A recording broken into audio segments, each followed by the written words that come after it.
लक्ष दे रे, पाठीचा काना टाईट कर. प्रॅक्टिस सेट 3.3 म्हणलं क्वेश्चन नंबर 6 वय. काय सांगितलंय बे? सम. काय सांगितले? कोणाची? द फर्स्ट 55 टर्म्स, पहिल्या 55 टर्मची सम ऑफ एन अरिथमेटिक प्रोग्रेशन मध्ये दिलेली आहे, काढायची नाही आहे. याच्या अगोदरच्या एक्झाम्पल मध्ये क्वेश्चन नंबर किती होता? तो 4 होता का 6 होता? ह्या कोणता वय? 6 वय. यानी की क्वेश्चन नंबर 4 मध्ये सम काढायची होती. आता सम दिलेली आहे. डोकं चालून राहिलं का? म्हणजे सम दिलेली आहे, काढायचं काय आहे? फाईन. अरे यंटप्या काढायचा आहे. का काढायचा आहे? आणि इथं यांची किंमत 28 दिलेली आहे. 28 टर्म फाईन करायचं आहे. समजायला आलं का? लक्ष दे. जे फाईन करायचं आहे, फाईन लिहिलं इथं, लिहितो रमानात मस्त 28 टर्म.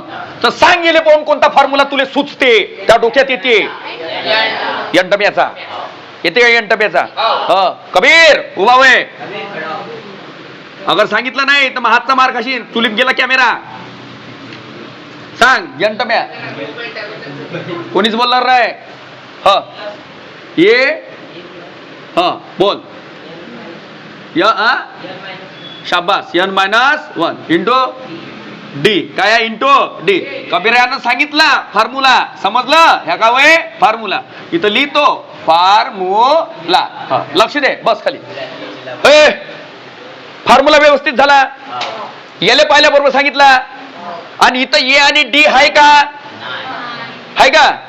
मग एक्झाम्पल नंबर 4 मध्ये जसं ए आणि डी नव्हतं, तर ए आणि डी च्या ऐवजी तिथं कंडिशन दिल्या होत्या, तसंच इथं कंडिशन दिलेली आहे का? सम ऑफ 55 टर्म्स 3300 दिलेलं आहे. म्हणून चाली किती आहे रे? यन 28. किती आहे यन? यन किती आहे? 28. नेक्स्ट लक्ष दे. 28 आहे. ए प्लस 28 मायनस 1 इंटू काय होते? डी. ए प्लस बोल लवकर 27 डी, यानी की 28. पाहिल्या बरोबर लक्षात येते ए आणि डी काढायचा आहे. तवाच कुठं आपली 28 टर्म निघाल. डोक्यात बसलं. मग आता ए आणि डी कसा काढायचा? त्याच्यासाठी हे दिसते डुकरू? दिसते का? चल लवकर बोल. गिवन मध्ये काय आहे? सम ऑफ 55 टर्म्स. हेच किती आहे? आहे का? 3300. काय आहे हे? गिवन. ऑलरेडीच दिलेलं आहे. ऑलरेडीच दिलेलं आहे. याला पाहिल्या बरोबर ए आणि डी आपल्या बरोबर पाशी आहे नाही. जवळ आहे का ए आणि डी? पण ए आणि डी च्या ऐवजी हे कंडिशन ऑलरेडी दिलेली आहे. एन इथं 55 आहे आणि त्याची व्हॅल्यू सुद्धा दिलेली आहे. सम ऑफ 55 टर्म्स 3300 दिलेलं आहे. याला पाहिल्या बरोबर कोणता फॉर्म्युला आपण यूज करणार आहे? सम्याचा. सांग उभा.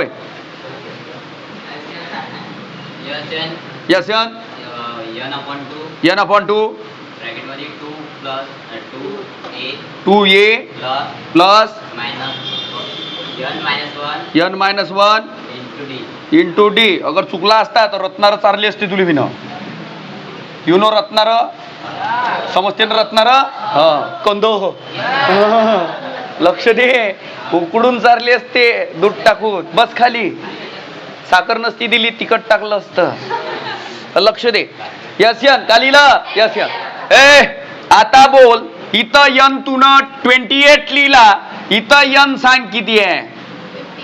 किती आहे? 55 आहे. ह्या यन यंटम्याच्या सूत्रामध्ये वापरायचा आणि ह्या यन सम्याच्या सूत्रामध्ये वापरायचा. व्यवस्थित समजायला आलंच पाहिजे.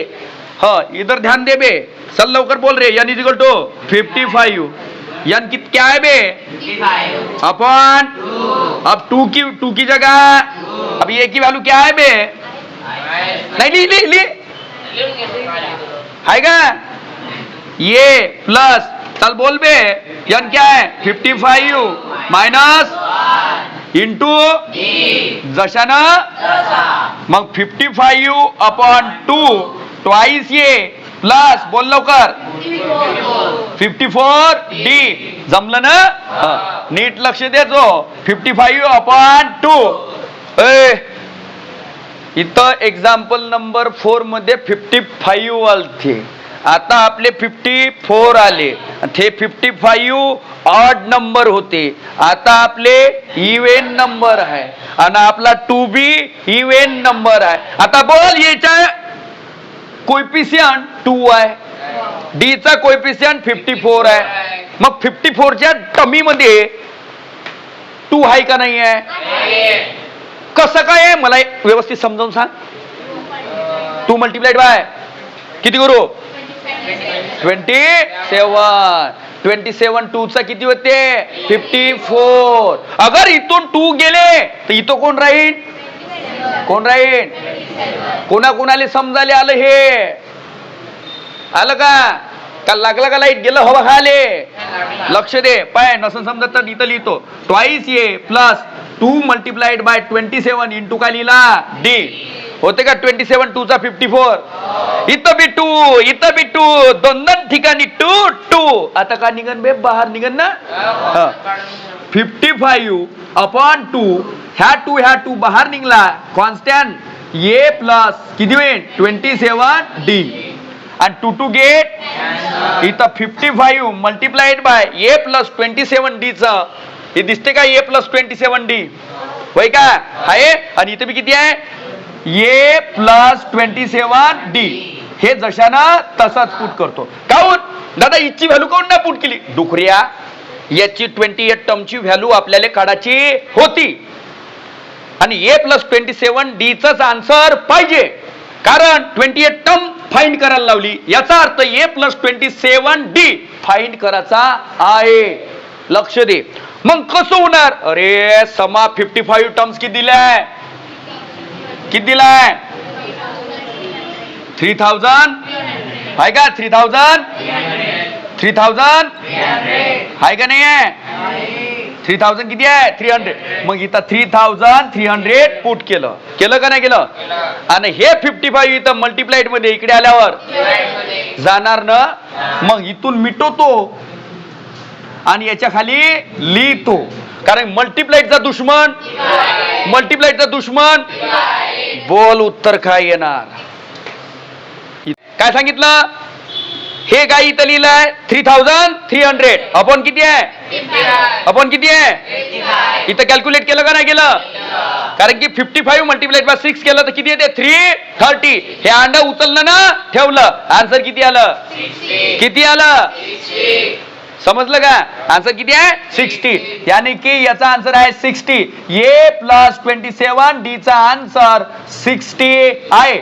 मग ए प्लस 27D म्हणजे कोण होते? कोणती टर्म होय का? आणि ए प्लस 27D आहे का नाही? आणि ए प्लस 27D चा आन्सर किती आहे? 60. याचा अर्थ 28 टर्मचा आन्सर किती झालं? किती झालं? हे वय 28 टर्मचा आन्सर किती आहे? 60. गणित इथं खतम झालं. समजलं का? बस खाली. लय चांगला आन्सर देतो. एवढं छान आन्सर